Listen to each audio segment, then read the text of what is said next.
Mga idol, nakita ko po si ate, kawawa rito sa may lansangan. Ayan. Siya po yung nakahiga rito. Dapat po nito, kukuha po ito ng ano, ng dapat po nito na kumain siya.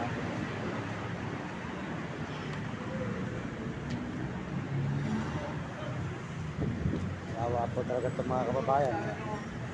Kailangan po nito, mga SWD. Kinukuha po ito, hindi po nanditong makalat-kalat. Kaya naman po kasi, mga SWD po kasi, wala pong ginagawa kundi pangurakot. Ayan. Kaya ginawa po ng ating mga Pangulo at ng Presidente, pinanubay ang mga MLDA na nanghuhuli. Kasi ang mga MLDA sinasaktan sila. Kaya po kawawa, ngayon wala na pong huli. Kaya lang po, ang SWD, kailangan po, supportahan lang. Kasi po mga kababayan, maraming kawawa talaga na tao dito sa lansangan sa Maynila.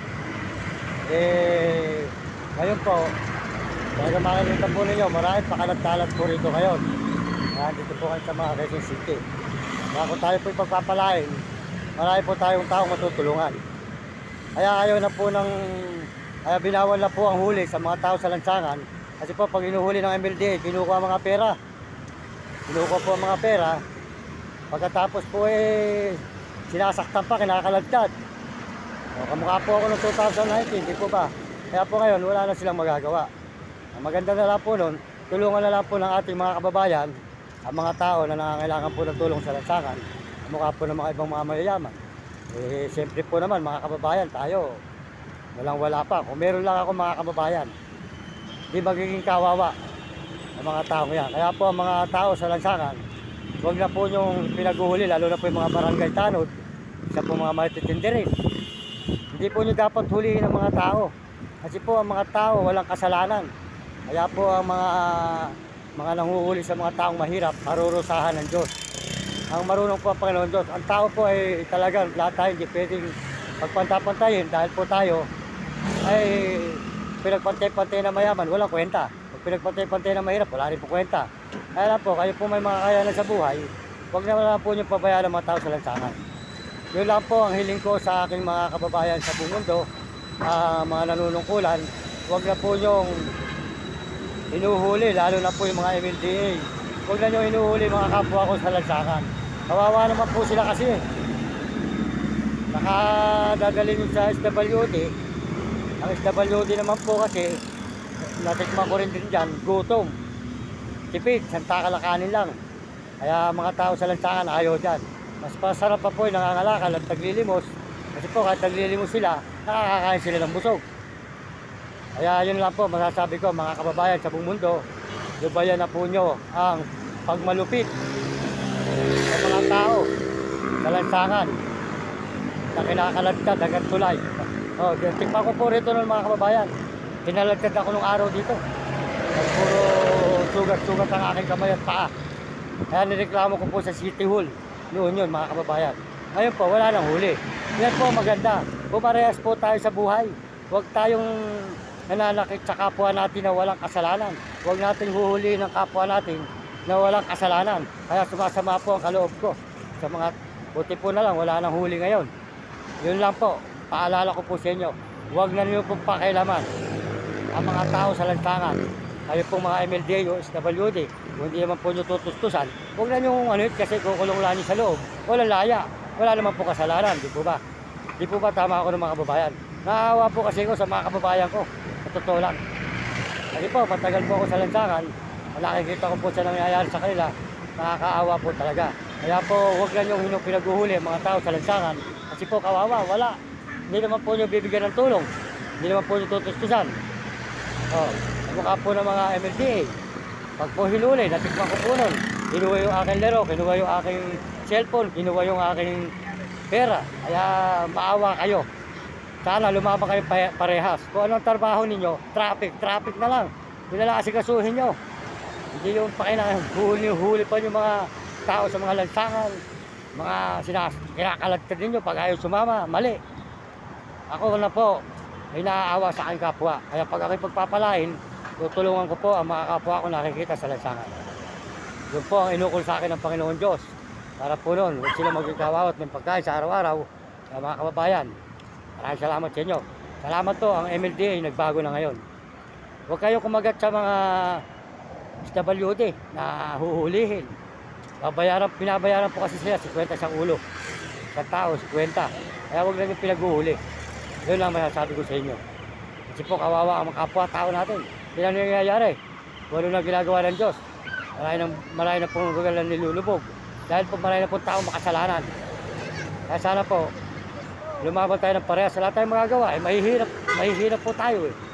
Mayayaman sila eh. Kung sila mayayaman, pero marami na pong mabait na mayaman. Kaya yun lang po masasabi ko, mga barangay, huwag nyo pinaghuhuli, mga barangay kung saan, huwag nyo pinaghuhuli mga tao sa lansangan. Kawawa. Hayaan na lang sila, kung dyan sila mabubuhay, hayaan nyo sila. Basta huwag mong gumagawa ng masama. Ngayon, pag gumawa ng masama, pwede nyo hulihin. Yun ang masasabi ko sa inyo. Kaya maraming salamat po sa inyo. Ako po talagang ako naaawa sa mga kapwa ko nakikita sa lansangan. Nakikita ko po sila na kawawa talaga mga idol. Kaya yun po masasabi ko sa inyo. Maraming salamat po. Ito po tayo sa Santo Domingo. Simbahan po ng Santo Domingo Church. Kaya, mga idol, simbahan po ng Santo Domingo Church tayo ngayon.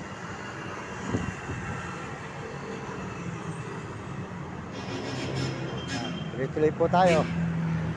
Dito sa yan po, simbahan ng Santo Domingo Church.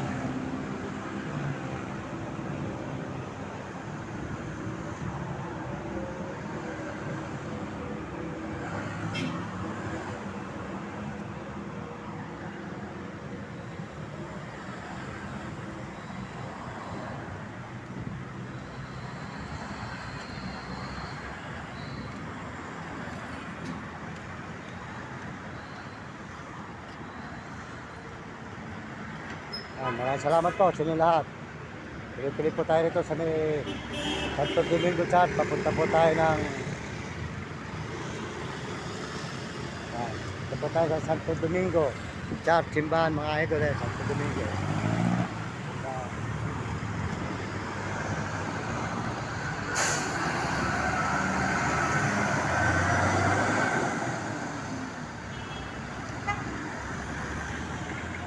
Sa may overpass. Balik po tayo ng overpass. Sa kawawa ito.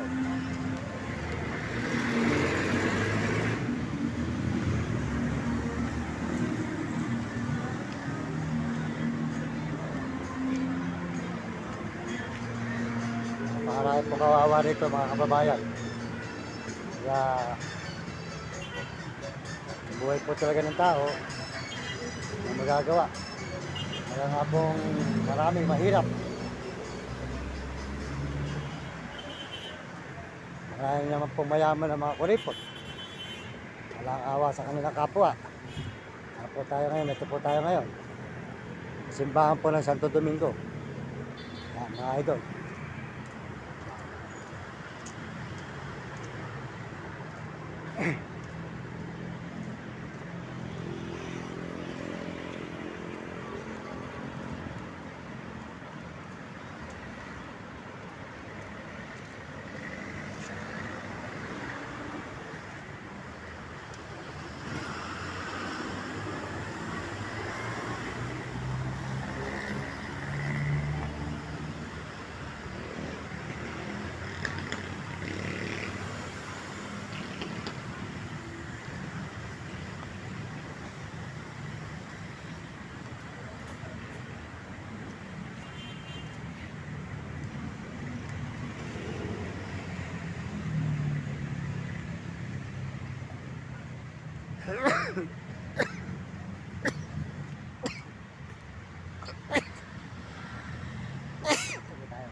Santo Domingo po.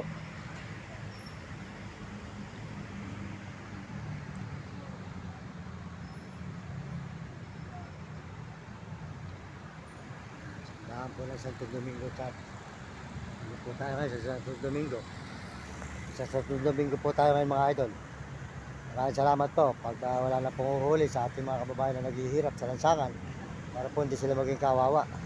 Alam po natin sila pag ako po'y pinagpala, papalik-balikan ko po sila mga kababayan para meron po sila pagkain at pambili pagkain. Makatulong po tayo sa ating mga kapwa.